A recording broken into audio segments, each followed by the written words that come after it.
চুক্তি চাষে লক্ষ্যে আসছে চাষির ঘরে, হাটের চেয়ে বেশি দর দিচ্ছে কোম্পানি। সহ্য করতে হচ্ছে না ফড়েদের উৎপাদও। জেলায় জেলায় ঘুরে কৃষকদের অভিজ্ঞতার কথা শুনলেন আমাদের প্রতিনিধিরা।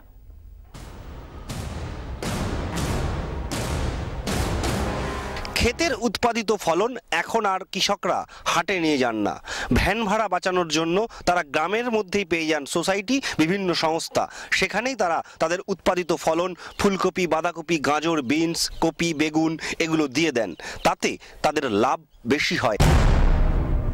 হাটে ফসল বিক্রি করতে গেলে খরচ বেশি, দামও ঠিকমতো পাওয়া যায় না। লাভের গুড় খেয়ে যায় ফড়েরা। বেসরকারি সংস্থার হাতে ফসল তুলে দিয়ে বাড়তি লাভের মুখ দেখছেন উত্তর 24 পরগনার বিস্তীর্ণ অঞ্চলের কৃষকরা।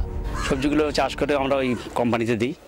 কোম্পানিতে দেওয়ার একটা সুবিধা আছে, আমরা হাটে নিয়ে যেতে গেলে একটা ভ্যান ভাড়া মিনিমাম 250-300 টাকা আছে, হাটের দানপত্র আছে, তারপর নিজস্ব একটা পয়েন্ট খরচ আছে, সেইগুলো আমাদের বেঁচে যাচ্ছে, সেগুলো খরচ যখন করতে হচ্ছে না, এখানে ডাইরেক্ট পাঠিয়ে দিচ্ছি।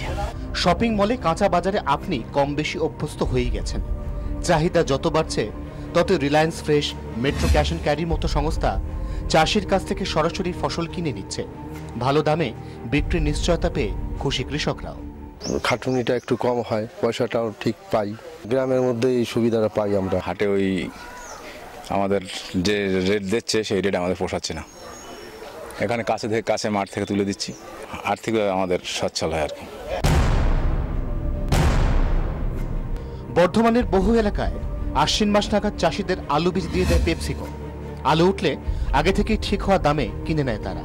কৃষকরা বলছেন, চুক্তি করে আলু বুনলে বিঘেতে প্রায় 7,000 টাকা লাভ হয়, যা হাটে বিক্রি করলে অসম্ভব। এইখানে কোম্পানি এসছে, এখন কোম্পানিতে দেই, তা আমাদের মাঠে তো প্রচুর মাল হয়। আরো কোম্পানি আসলে আমাদের আরো ভালো হয়। আর কোম্পানি তো মানে আমাদের হাটের চাইতে একটু দাম বেশিই দেয়। হাটে ঘাটে নিয়ে গেলে তো আমাদের খরচ আছে, দেখা যাচ্ছে কোম্পানিতে দিলে কিছু পয়সা বেশি যায়। ঘরে লক্ষ্মী আসছে দেখে রাজ্যের বিভিন্ন জেলায় চুক্তি চাষে কৃষকদের আগ্রহ বাড়ছে। তারা চাইছেন ফসল কিনতে গ্রামে আসুক আরো বহুজাতিক কোম্পানি। ক্যামেরায় মনোজ মণ্ডলের সঙ্গে দীপঙ্কর দাস এবং অরূপ লাহার রিপোর্ট, 24 ঘন্টা। দুজন দর্শক টেলিফোন লাইনে রয়েছেন, তাদের বক্তব্য শুনে নিই। শাহিন মণ্ডল রয়েছেন, বলুন শাহিন।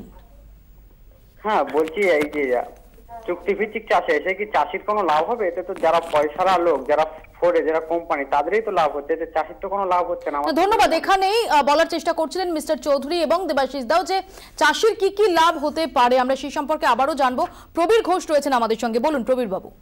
বলছি, আমি আলু চাষ করেছি চুক্তিভিত্তিতে, 1 কাঠা জায়গায় আলু চাষ করেছি। সেখানে আজকের যে আলুর বাজার চুক্তিভিত্তিতে, তাতে আমার মনে হয়েছে যে আমি এতে আমার কিচ্ছু হবে না, আমার ঘর থেকে যা ছিল সবই চলে যাবে এই চুক্তিভিত্তিক চাষে।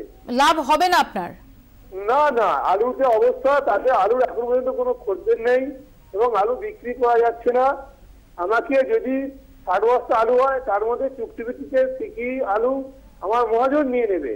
তাহলে আমি কি করবো এই অবস্থায়? আমাদের না, আপনার কাছে যে চুক্তি চাষ তো নিশ্চয়ই কোনো সংস্থার সঙ্গে আপনি করেছেন, সেই সংস্থা তো আপনাকে টাকা দেবে না। আমাদের সংস্থা এখানে সমবায় সমিতি না, এখানে কিছু বেসরকারি সংস্থার কথা বলা হচ্ছে। আমরা যে চুক্তি চাষের কথা বলছি আজকে, যেটা নিয়ে আলোচনা করছি, সেটা হচ্ছে কিছু নির্দিষ্ট বেসরকারি সংস্থা যারা এই উদ্যোগটা নিতে শুরু করেছে এবং যেটার ওপর আমরা দেখছি যে গত এই সাম্প্রতিকতম বাজেট তাতেও সেটা মেনশন করা হয়েছে।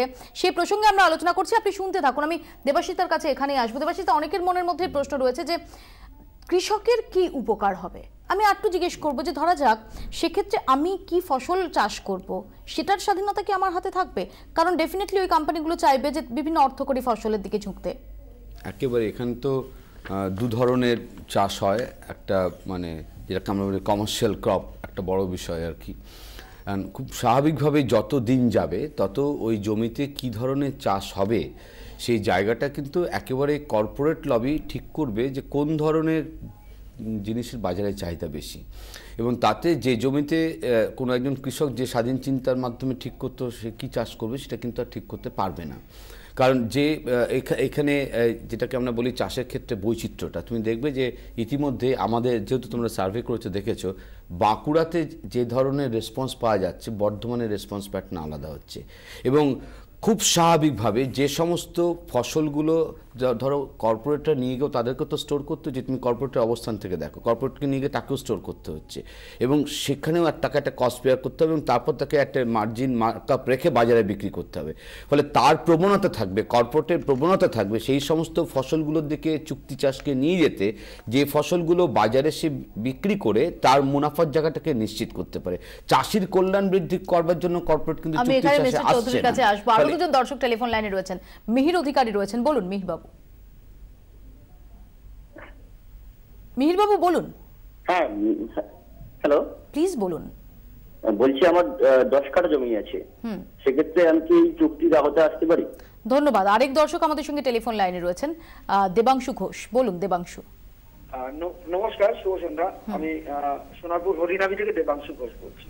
আমি একজন ক্রেতা হিসেবে বলতে চাই যে আমার জিজ্ঞাসা যে যেখানে আমরা বলি যে মধ্যসত্ত্বা ভোগী যারা আছে, এই যে ফোরেরা, তারাই তো বেশি পয়সাটা কেনে, যার জন্য চাষিরা পায় না। ঠিক আমি এই প্রান্ত থেকে একজন ক্রেতা হিসেবে বলতে পারি যে আমাদের এই যে আপনার মেট্রো স্টেশন গাড়ি বা যেগুলো বললেন, এগুলো থেকে যখন আমরা নেওয়ার পর আমাদের যে ক্যারিং কস্টটা, ধরুন আমরা যে দক্ষিণ 24 পরগনা সোনারপুরে থাকি, সেখান থেকে নিয়ে আসা যে খরচাটা, সেই খরচা আমি যদি লোকাল মার্কেটে যে জিনিসটা। ধন্যবাদ, আমি বুঝতে পেরেছি আপনার বক্তব্য। আমি একটু মিস্টার চৌধুরীর কাছে আসছি। মিস্টার চৌধুরী, প্রথম দর্শক যেটা প্রশ্ন করলেন যে 10 কাঠা জমি রয়েছে, তিনি কি সেই যে কোনো ধরনের জমিতে, যে কোনো পরিমাণ জমিতে এই ধরনের চুক্তি করাই যেতে পারে?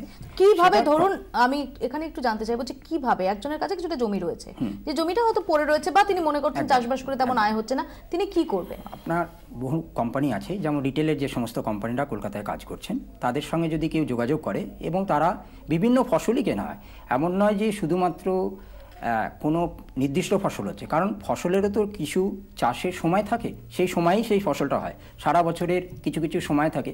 নর্মালি আমাদের কি দেখার দরকার আছে যে অসময়ে যে সমস্ত ক্রপ হয়, সেই সমস্ত ক্রপে নর্মালি চাষিরা বেশি দাম পায়। তো ন্যাচারালি তাদের প্রবণতাটাই থাকে যে কিছু জিনিস থাকে যেটা অসময়ে সে চাষ করতে পারে। তো চাষিরা যদি নির্দিষ্ট কিছু প্ল্যান প্রোগ্রাম করে চাষ করে, নর্মালি চাষিদের আরেকটা টেন্ডেন্সি থাকে, আমার পাশের জমিতে যে লোকটি যা চাষ করেছে আমি আমার সেই জমিতে সেই চাষই করে দিলাম। দেখা দেখি চাষের যে জমির পরিমাণটা এবং সেই ফসলটা প্রোডাকশন যখন হতে থাকে, তখন এতটাই পরিমাণে বাজারে অ্যাভেলেবিলিটি হয় যে চাষি সুনির্দিষ্ট যে দামটা পাওয়ার কথা সেটা একদম শেষ। আমি শুধু একদম এক এক করে দেবাশিসদার কাছে যাব যে মেন যে বিষয়টা, যে কৃষক যিনি, কৃষকের স্বার্থ সুরক্ষিত থাকবে তো? আমি এখানে জাস্ট দুটো কথা বলছি।